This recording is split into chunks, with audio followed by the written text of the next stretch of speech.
actually come a long way. It has different ways why something turns to be negative, why someone turns to be negative. It might be because of her parents, it might be because of her society, it might be because of that influence. I think that there are medias, there's a way that everybody can know that this is not good. Being in the streets is not good for me. Going to school is good for me. I would advise each and everyone to go to school because you can say it's about the money. You can say it's about you being poor. You can say it's because there's scholarships available, there's sponsorship available, school fees. It depends on the school you want to go. And if you really want to learn, it doesn't matter where you are. You're going to be that person. You're going to have that. You're going to be the A student. You're going to have that credits for you to be in other schools. You're going to have that ability in order for you to get that scholarship. It all depends on you. You have to be determined. You can't be negative. It's not good to be negative. You have to be determined. You have to be motivated. Look up to someone who has done it. Look up to someone who has been there. Look up to someone, whoever might be there. Probably people in a high position. For instance, you're in a situation that you're ambitious and you're at the tip of your life. You can, not at the tip of your life, but you're in a position of wanting to go to school and learn. But the sponsorship that you're talking about, you don't have it. Like it's not on your disposal. You're looking for it, but it's not coming to you. And your parents are poor. So many girls are living in those situations. And what do you think about that? You know, the sponsorships that actually goes to you if you can make it, if you have that results, if you have that pass marks. But not everybody that has that pass mark have that result. Yeah, have that sponsorship. That pass mark is something that you can change. Maybe the scholarship is not something that you can say that it comes to you, but that pass mark is something you can work towards it. If you want to make it, burn the midnight candle. Work towards it, learn about it, read, and you can actually change your pass mark and reach that level, that mark that they expect you to get, and you might surely get it. Okay, in your opinion, what do you think we can do to create a better tomorrow? I think we should look back to our culture. Culture? Yes, and we should actually be proud to be Africans. In order to know where you're going, you must know where you come from. And you must know your culture, know your history as an individual, as an African, as a Gambian. You must be able to know your culture.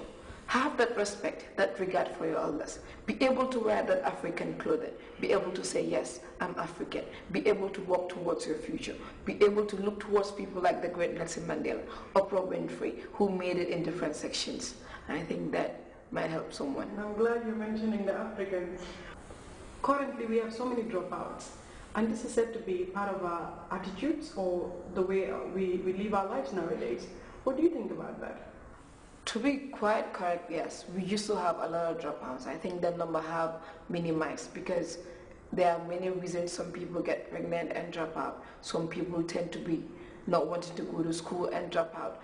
Some people are not that, literally, that educated, that more clever, that brainiac, that most people are, and then they tend to find other ways like carpentry work, woodwork, sewing, and then tend to go to other schools. Some people believe that they want to have money faster.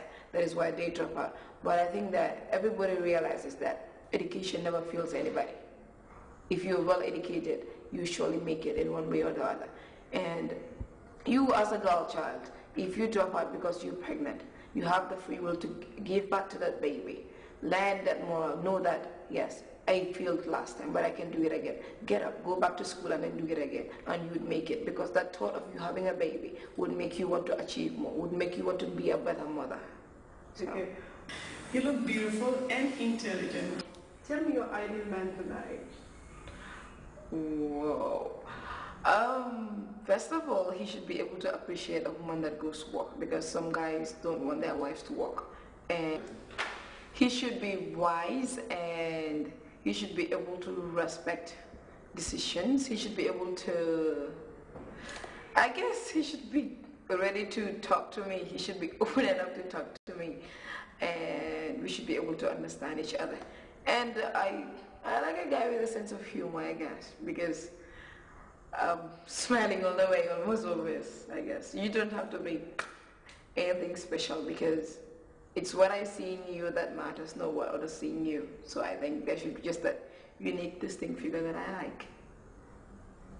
Okay. Give me an idea of the way you think a child should be trained. It is mostly said that when you close a child inside a house, like go to school and go home, the child turns out, like when you treat the child as an old speaking, the child turns out to be bad. I don't basically believe that, because when you are strict on that child, the child goes to school and goes home and then knows what to do. Before a child does something bad, he will think that if I do this, my mother, my father. So I actually go with that idea that a child should stay at home when he's very, very young. But then it can be allowed, like school parties and all that, but should basically be at home with the books. Bintu, what do we expect from you in few years coming, 4 years to come? 4 years to come, I hopingly enough seeing that vision to be standing somewhere and embracing that culture, raising that Gambian flag, being able to talk to people and a number of people listening. In which way? As a woman, probably, as a mother, probably, okay. As a wife, I guess. You've all heard her, she's the queen of companies, and that's the end of Relationship and Life. We'll be back with more segments, don't go away.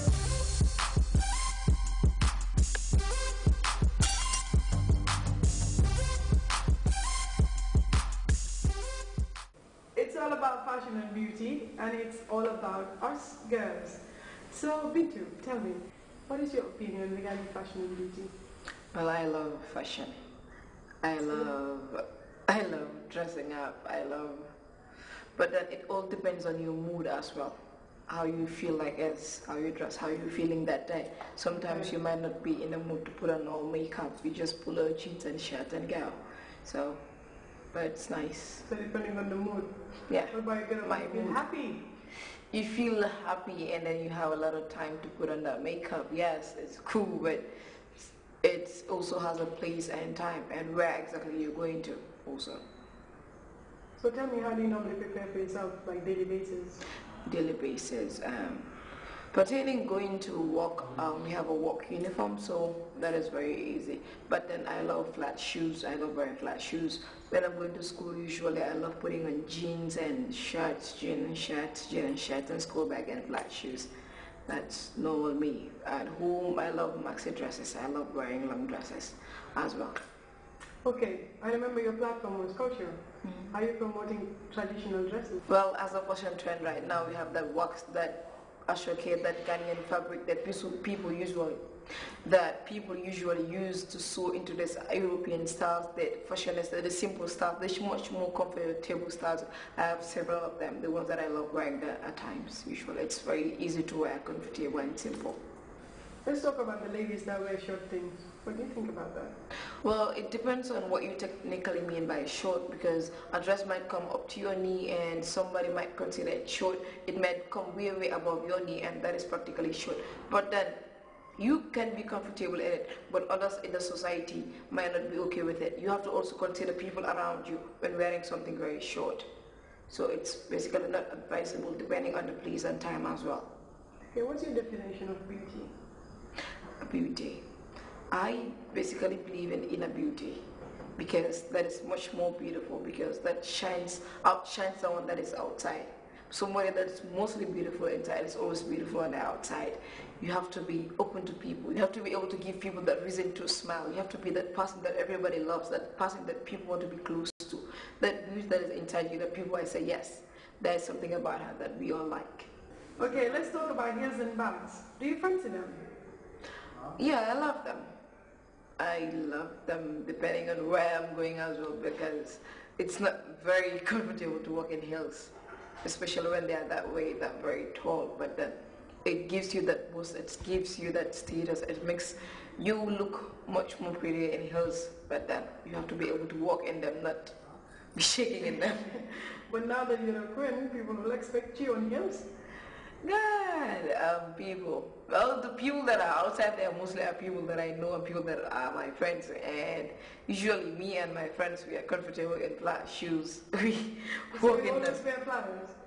Yes, but it's not on an occasion or something. I'm usually on flat shoes. I love sport shoes as well because I was used to them. So tell me, what's your mood in dressing? In dressing? Oh, when I'm going to school? No, dressing, I mean. Seeing yourself being fancy. Being fancy. Well,